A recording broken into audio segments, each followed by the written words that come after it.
Welcome to Smarty Pants, the podcast of the American Scholar magazine, sponsored by Phi Beta Kappa.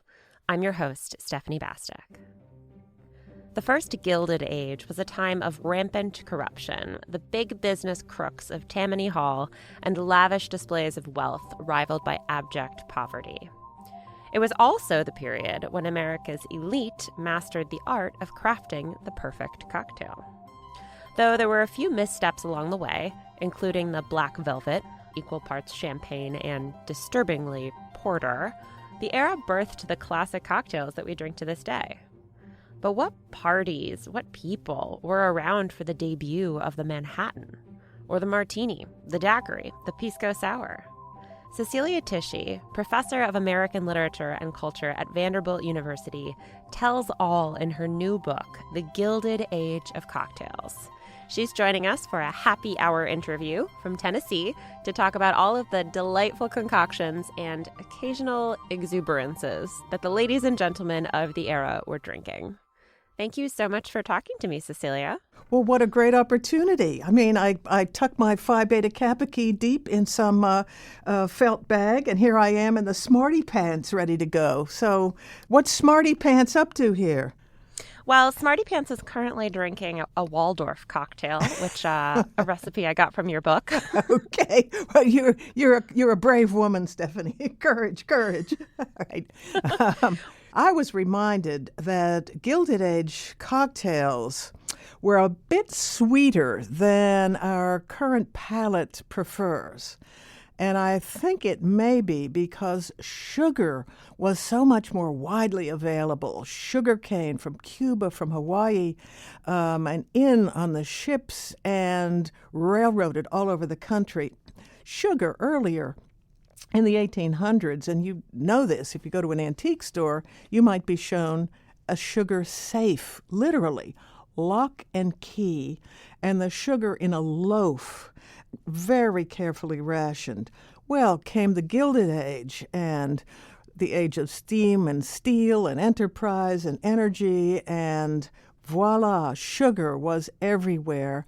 And the upper class, the elites, in their palate for the inventive cocktails, flavored with fruit and sugar, and then, as is the case, those beverages filtered down to the middle class, and there was a kind of democratization of the cocktail. But we know that it really was the Gilded Age elite, say upper crust, or as Mrs. Astor said, the 400, meaning the number who would fit in her ballroom for her annual ball. Those were the people who imbibed, and we owe to them the golden age of cocktails, which in our new Gilded Age is the era of craft cocktails for the last 20 over years. But this Gilded Age owes the inventiveness, and for that matter, a good many of the ingredients to the first Gilded Age, post-Civil War into World War I, before Prohibition struck. I mean, I gotta say, it is embarrassing that I didn't really know when the cocktail was invented. You know, for someone who's drunk as many cocktails as I have, I couldn't have told you when they were invented, but it all makes sense now. Well, who wants to go to the library and look up cocktails when you can go to a lounge and order one? I mean, after all. But, you know, there is a man named David Wondrich who has written a book called Imbibe, and it is a kind of Bible of the cocktail history. And then others, and named Curtis. There's a small library, and if, as I decided to do, if one is going to join the conversation, one has to decide what might be contributed. The other historians have dwelt very seriously on the nature, say, of one single malt versus another. My focus would be what occasions in the Gilded Age brought forth a cocktail. What clubs wanted a specific cocktail? What colleges would wish to have a cocktail for the reunions that would in a sense, reinforce the alumni solidarity. So we have cocktails named for major figures and for some notorious figures as well, and for the clubs and for the colleges, and from New York, the Manhattan. And from San Francisco, a very special brandy, up from South America, the Pisco Sour. And then from New Orleans, the Ramos Gin Fizz, invented by Henry Ramos. And it requires so much shaking, and it became so popular that his International Hotel hired like a dozen muscular young men to shake those Ramos Gin Fizzes. So every one of our major cities, New York's Manhattan, the one city that didn't really have a signature cocktail and had to kind of poach from other cities was Chicago. Hard-driving city, a shot and a beer chaser for a manly man. And then, given that it's Chicago and getting all ready for Al Capone during Prohibition, there was something called a Mickey Finn. At a certain Western-themed saloon, there was a bartender named Mickey Finn who hired fetching young women, and he would put into customers' drinks, as the young women stood by the customers, all men, certain drops, knockout drops. The men would find themselves the next morning in the back alley behind the establishment, relieved of their valuables. So the Mickey Finn became the name for a knockout cocktail that you never wanted to drink, and it came out of Chicago. So it's mentioned in my book, but it's not dwelt upon. Yeah, I mean, some of these are very famous, and others I had never heard of at all. And I think what was so interesting to me is, like, you know, the book is basically half society pages, half cocktail recipes. You get a real sense of the kind of parties that were being thrown.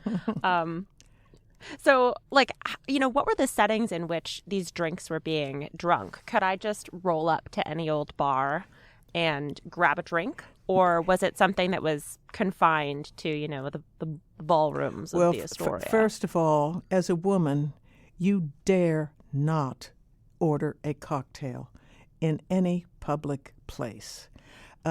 You, as a woman, were welcome to enjoy champagne, wines with dinner every course. After dinner, you could enjoy liqueurs. This is not talking about immigrant women, immigrants who had their own drinking patterns, their own self-made wines and brews. But as for distilled spirits, it was the gentleman only in such venues as hotel cocktail lounges. The Waldorf, the Astoria, the Waldorf Astoria. And there was this brilliant manager named George Bolt. He had the genius to install in the bar at the Waldorf Astoria an after-hours oasis for the men of Wall Street. So we're talking about high flyers. We're talking about the sort of the Bill Gateses, the Jeff Bezoses of their day. They would, after a day on Wall Street and the stock exchange closed, they would go to the Waldorf Astoria, in one corner of which was a ticker tape, still going. At one end of the bar, a bronze bear. At the other end, a bronze bull. In the middle, a little lamb. And they would conduct deals over drinks, many drinks. And Bolt's Bar was well known all over the country. Kings of copper, kings of pork, kings of corn came from the West, and they found themselves to Bolt's Bar after hours. Now, for parties of the 400, let's say at Mrs. Astor's ball. Dinner would be served at 1 a.m. To 3 a.m. Gentlemen might then retire for cognac, for whiskey, the ladies to another room for cigarettes and liqueurs in thimble-sized glasses. Now, private parties, cocktail parties, let's say, in a Newport cottage of, say, 20-plus rooms. And we can tour these so-called cottages, the mansions of the Gilded Age to this day. The Breakers, for example. In such private homes, there would be cocktails served, again, but only to the gentlemen. At a gentleman's club, say the Washoe Club in Virginia City, boomtown Silver City that was in Nevada, or the Bohemian Club to this day in San Francisco, or the Chicago Club, or the New York Athletic Clubs, the Union Club, the Union League Club, all these men's clubs all over the country. Cocktails by all means. But for ladies, it was a secret. Secret, but not entirely unheard of, right? There was in New York a confectionery serving tea, serving pastries and chocolates next to a hotel. And it was said that the tea served in the cups in the afternoon had been brought through back doors from the hotel to the back door of the confectionery and served to ladies secretly. It's probably a forerunner to the speakeasy decade we're going to have in the 1920s. Also, we do know that Colonel Mann, the publisher of a salacious weekly newspaper called Town Topics, dished gossip, just keeping him on the far side of suits for slander and libel. Colonel Mann, weekly, in the summer season, good weather, would charter a Pullman car. All his editors, all his reporters, their wives, their girlfriends, and his daughter would go up to Lake George, upstate New York, and spend the long weekend. And the mornings would start with scotch and soda, and the colonel bellowing out, "Say, ducks, ain't you dry?" And it was his daughter with the shaker and the siphon and the swizzle sticks and the ice, and she was the bartender.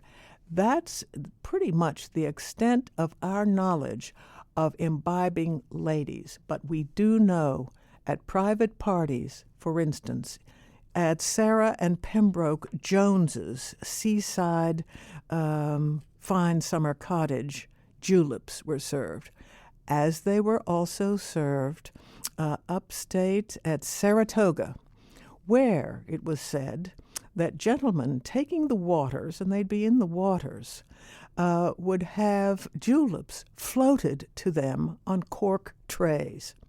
So there were many opportunities for imbibing, and we must think that more of the ladies nipped and sipped than the public record shows.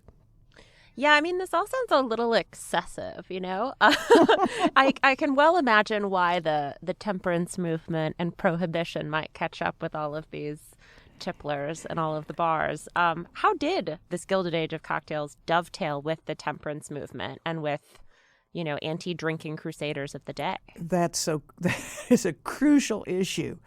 Let's blame it on the railroads, or let's raise a glass to the railroads, because we soon, after the Civil War ended in 1865, we had tens of thousands of miles of track throughout the country, short lines as well as major lines from the Trans-Pacific from 1869 and on. The New York Central, the Pennsylvania, the Santa Fe, and these various little spur lines as well. Well, here's the point. Just as organizations, business groups could take the train to a convention city and enjoy their drinks during the conventions, and did, but so could increasingly those members of the Christian Temperance Union and the Anti-Saloon League. They too would travel in the trains. They would hear from Sunday at the pulpit the sermons inveighing against alcohol, hearing of how demon rum had ruined families, how workers on their way home with their wages in their pockets would stop at Whiskey Row and spend all the money. And by the time they got home to their families in the tenements, many children, their wives, mothers, desperate for the food that would keep the table supplied, that would keep a roof over their heads with those wages. The wages were gone. These sermons all over the United States had their impact, and there were temperance groups forming and chapters of the Anti-Saloon League. And after all, we had a long history of demon rum seeming to contaminate our morals as a young nation. So we had this history of temperance and anti-alcoholic movements. And so the very trains that took the business groups and the vacationers and served liquors, cocktails on the train, and across the ocean for that matter, on the Cunard liners, the White Star liners, full cocktail menus. But those same transports conducted the pro-temperance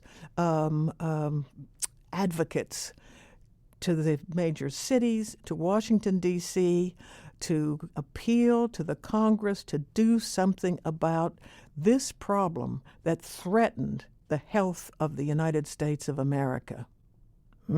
I mean, I think all of this talk of alcohol being wicked and demon rum is kind of ironic in some ways, because a lot of the elements of these cocktails, including bitters, which are in absolutely every drink, maybe half the drinks or 3/4 of the drinks in your book, originally were apothecary cures. Yes, bitters, sort of distilled from herbs and barks. In addition, the medicines for ladies were heavily laced with alcohol, 55% or even more. So there was, in the name of medicinal caretaking, there was a lot of alcohol being imbibed under other names. So it's interesting to look ahead just for a bit. When Prohibition struck, and here was the 20s, Walgreens drugstore initially had, I believe, 19 stores. When the examination of where alcohol was purveyed in this era of the speakeasy, drugstores were a major source, and by the end of the 20s, there were over 600 Walgreens drugstores in the United States. So your point about medicinal alcohol making its way into the broader culture is exactly on track. Well, how do you see cocktail culture today drawing on this heady era of the Gilded Age? You alluded to it earlier, but how do you see us hearkening back to that time right now?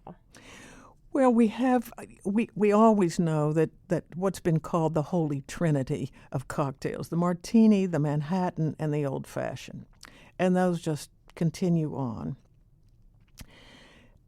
These days, the lounge with the craft cocktail is expectedly a pricey affair. But there's something that's gone awry, I think, that would be very disappointing to the Gilded Age bartender who was himself an impresario. They wore diamond studs, diamond cufflinks. Their fingers flashed with diamonds as they shook the shaker and used the siphon and their fruit garnishes. These they thought of as works of a certain artistry. And they presented the cocktail exactly in that way, from artist or artisan to appreciative consumer.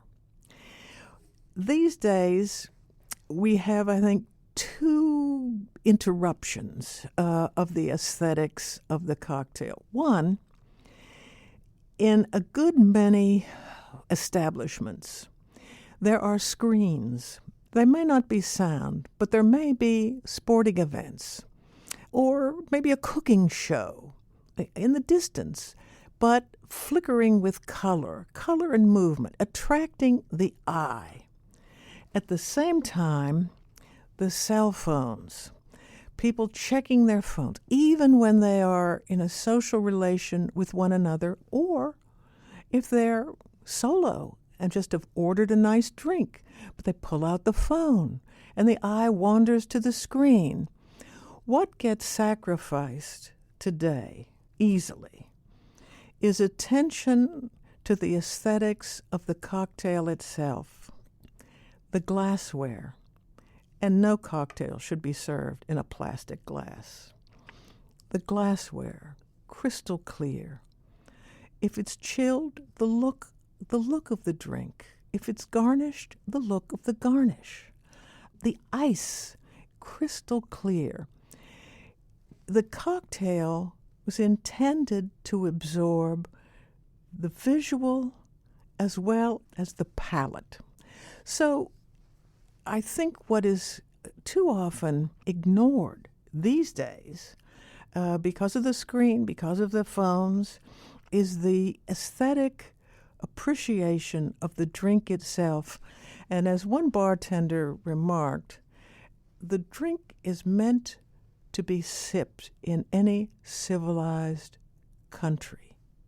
But I have to play devil's advocate here and say a lot of these Gilded Age cocktails are classic, like the Holy Trinity has survived, but some of them are just like a little too obsessed with the newfangled sugars of the day or the newfangled inventions.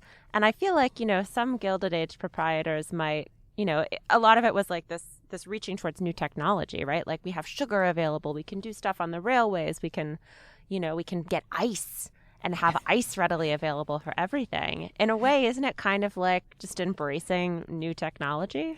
I think you're right. It was a post-Civil War. And in a social gathering, anybody who wanted to talk about Civil War battles was not invited back. People didn't want to talk about it anymore. Here was this new age. Yes, electricity, as you're saying, new inventions, the railroads, one of them, electric lighting. The Vanderbilt sons of the Commodore were one of the first electrified houses in Manhattan. So there was this, as you're saying, an exuberance and outreach. And I think you're absolutely right. Many of these cocktails exceed the bounds of good taste. They look experimental. They taste. I've been asked, have you tried all these recipes? And my answer is, for God, no. And I would never have finished the book. And so, of course, those cocktails have slipped away, and we look at them, and we are not intrigued to the point of concocting them. We are looking back at a time of excessive experimentation. Yeah. Like looking at the Waldorf Astoria, like I really love the Waldorf. I would gladly take an Astoria after this. But the drink that follows, the Waldorf Astoria, sounds like a nightmare. It's Benedictine with whipped cream on top, and I don't even know how they got there. I know. So awful. I mean, I've just flipped open my book to the Commodore cocktail. I have two recipes, Commodore Vanderbilt. And not that he imbibed, he was too busy making money, but I look at this list: Bacardi rum, grenadine, raspberry syrup. I mean, already you think, really? Really? Is that something to pour over French toast? I don't know. But if we look at their clothing, especially ladies' clothing, those hats, what were they thinking? It's very hard to look back and position ourselves in those times. But that's what a little magnifier on that period is for me, as I decided to think of America's sociocultural history by way of its drinks. And I will tell you, there is a sequel. Jazz Age cocktails will be coming out for this holiday season. Well, what is your cocktail to sum up the Gilded Age? If you could distill all of these stories and all of these parties and all of these figures into one drink, just one, which would it be? I'll give you my personal preference, which is the old-fashioned. Not made with the very finest rye or bourbon, which ought to be sipped like a liqueur, just an amber inch, and sip it over an hour, really enjoying it. But a pretty good rye or bourbon in which an orange should be macerated with that muddler and with the bitters put in there. And when I'm served one that is amber clear, I know that the bartender has used syrup and that no orange has met the muddler. So for me, it would be the old-fashioned. But I think the prevailing drink that would sum up the Gilded Age from that time to the present would be the martini. Certainly better than the Black Velvet, which I thought I misread as equal parts champagne and porter. I know. I know. Beware. We have links in the show notes to Cecilia Tishy's new book, The Gilded Age of Cocktails, as well as to some of the other scholars of drink that she mentioned in the episode. So do check it out. We'll be back next week. Till then, take care and stay sharp.